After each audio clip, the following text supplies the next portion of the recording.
In 2002, a single American company reported a net loss of $99 billion. It was the largest annual corporate loss in the history of the United States. 2 years earlier, that same company was valued at $350 billion.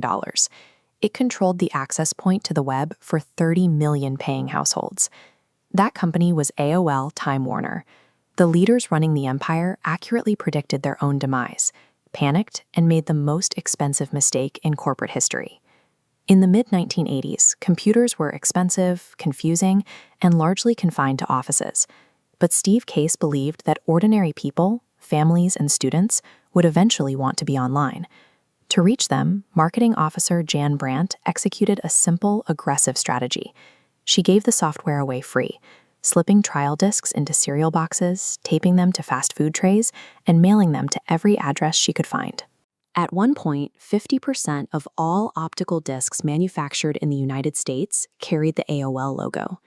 In 1996, AOL moved to a flat-rate plan of $19.95 a month.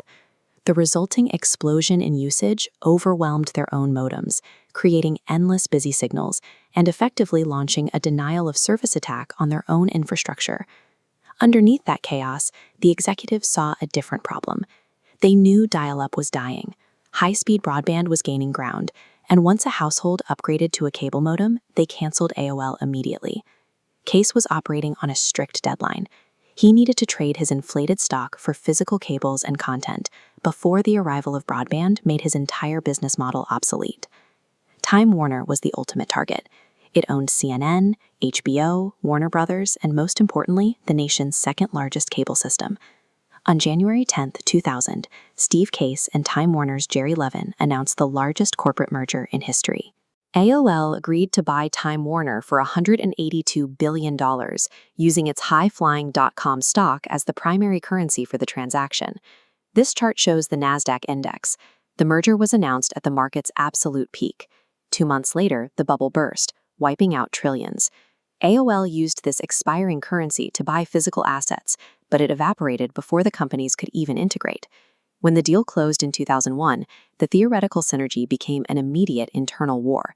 AOL's fast-paced internet culture clashed with Time Warner's traditional, slow-moving bureaucracy. The rejection was internal and absolute.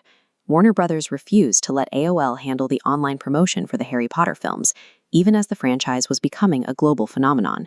The strategic failure was even worse. Time Warner executives built a corporate wall around Roundrunner, their high-speed cable network, and refused to grant AOL access to the very infrastructure the merger was designed to secure. AOL had spent $182 billion specifically to survive the transition to broadband, only to be locked out of those high-speed lines by its own partner. As the subscriber base bled out, ad revenues plunged. The stock price continued to collapse, eventually forcing the company to write down billions in lost value from the original acquisition. An inflated balance sheet cannot save a company if the host organism rejects the integration of the parasite. In 2002, the final results arrived, a record-breaking loss of $98.7 billion. Ted Turner, the company's largest individual shareholder, watched his fortune vanish and publicly compared the merger to a wartime disaster. By 2003, the architects of the deal were gone, and the company quietly removed AOL from its name. While untangling the mess, the company passed on early investments in Google, YouTube, and Tencent, the specific businesses that would eventually take their place.